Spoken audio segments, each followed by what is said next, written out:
ព្រះបន្ទូលព្រះក្នុងគម្ពីរដានីយ៉ែលជំពូកទី1នៅឆ្នាំទី3ក្នុងរាជយេហូយ៉ាគីមជាស្ដេចយូដានោះនេបូក្លេសាជាស្ដេចបាប៊ីឡូនទ្រង់មកឡោមព័ទ្ធច្បាំងនឹងក្រុងយេរូសាឡិមនោះព្រះអង្គម្ចាស់ទ្រង់ប្រគល់យេហូយ៉ាគីមជាស្ដេចយូដាទៅក្នុងកណ្ដាប់ដៃនៃបូខនេសាព្រមទាំងគ្រឿងប្រដាប់មួយភាគដែលនៅក្នុងព្រះវិហារនៃព្រះផងហើយទ្រង់ក៏ដឹកនាំទៅឯស្រុកស៊ីនើដាក់ក្នុងវិហាររបស់ព្រះនៃទ្រង់គឺបាននាំយកគ្រឿងប្រដាប់ទាំងនោះទៅក្នុងឃ្លាំងរបស់ព្រះនៃខ្លួនស្ដេចទ្រង់មានបន្ទូលបង្គាប់ដល់អាហ្វណាជានាយលើពួកកំរាវរបស់ទ្រង់ឲ្យនាំពូជស្ដេចនិងពួកមានត្រកូលខ្ពស់ក្នុងពួកកូនចៅអ៊ីស្រាអែលចូលមកគឺជាមនុស្សកំឡោះដែលឥតមានខ្ចោះអ្វីសោះជាអ្នកដែលមានរូបរាងល្អហើយចេះស្ទាត់ក្នុងគ្រប់ទាំងចំណេះឆាប់យល់ខាងសេចក្តីជ្រៅជ្រះមានគំនិតវាងវៃនិងអស់អ្នកដែលមានតម្រេះអាចធ្វើការងារក្នុងដំណាក់ស្ដេចបានក៏ប្រាប់ឲ្យលោកបង្រៀនគេតាមវិជ្ជានិងភាសារបស់សាសខាល់ដេស្ដេចទ្រង់ក៏តម្រូវឲ្យមានចំណែកអាហារហ្វួងចែកដល់គេជារៀងរាល់ថ្ងៃព្រមទាំងស្រាទំពាំងបាយជូរដែលទ្រង់ធ្លាប់សោយផងហើយឲ្យចិញ្ចឹមគេយ៉ាងដូចនេះគ្រប់3ឆ្នាំដើម្បីកាលណាសម្រេចពេលកំណត់ហើយនោះឲ្យគេបានធ្វើការងារនៅចំពោះស្ដេចរីឯក្នុងពួកអ្នកទាំងប៉ុន្មាននោះមានពួកយូដាខ្លះគឺមានដានីយ៉ែល1ហាណានី1មីសាអែល1និងអសារ៉ា1ឯចៅវាយលើពួកកំរាវលោកក៏មានឈ្មោះផ្សេងវិញគឺលោកឲ្យដានីយ៉ែលមានឈ្មោះថាបេលថេសាសាឲ្យហាណានីមានឈ្មោះថាសាត្រាមីសាអែលមានឈ្មោះថាម៉ែសាហើយក៏ឲ្យអសារ៉ាមានឈ្មោះថាអបេតនេកោប៉ុន្តែដានីយ៉ែលបានសម្រេចក្នុងចិត្តថាមិនព្រមឲ្យខ្លួនសៅហ្មង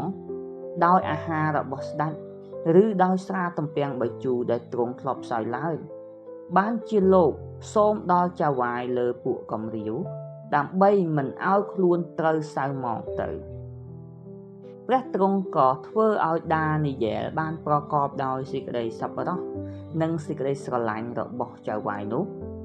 ឯចៅវាយលើពួកកំរាវនោះក៏និយាយនឹងដានីយ៉ែលថាយើងខ្លាចព្រះករុណាជាព្រះអង្គម្ចាស់នៃយើងដែលទ្រង់បានតម្រូវអាហារនិងគ្រឿងផឹកដល់ណាស់ចង់ឲ្យទ្រង់ទតឃើញមុខអ្នករាល់គ្នាបានអាក្រក់ជាងពួកកំឡោះស្រកនឹងឯងធ្វើអ្វីយ៉ាងនោះអ្នកនឹងធ្វើឲ្យយើងប្រថុយក្បាលចំពោះស្ដេចយើងនោះដានីយ៉ែលនិយាយដល់អ្នកតម្រួតដែលចៅវាយពួកកំរាវបានតាំងឲ្យត្រួតលើដានីយ៉ែលហាណានីមីសាអែលនិងអសារ៉ាថាសូមលបងលយើងខ្ញុំជាអ្នកបម្រើលោកបាន10ថ្ងៃមើលសូមឲ្យគេឲ្យយើងខ្ញុំរកគ្នាទទួលទានតែបន្លែហើយផឹកទឹកប៉ុណ្ណោះចុះ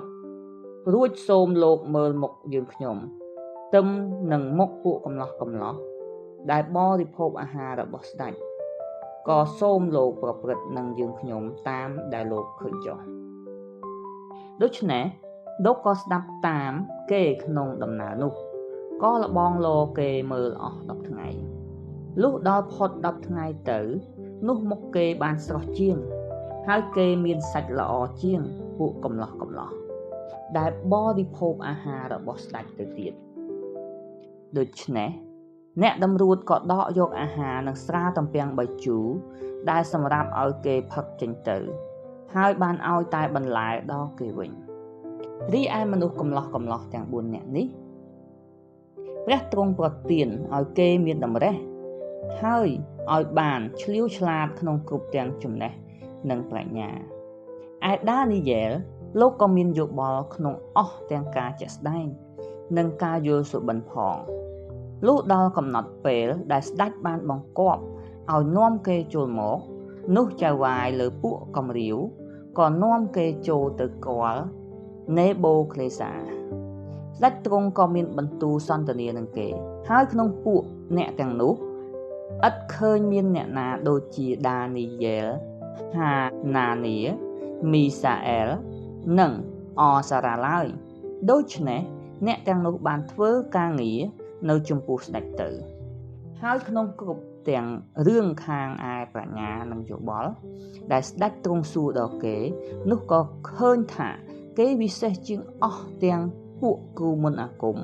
ហើយនឹងគ្រូអង្គុយធម៌ដែលនៅគ្រប់ក្នុងអាណាចក្រខេត្តទ្រង់មួយជា10សួនហើយដានីយ៉ែលក៏នៅរៀងតទៅដ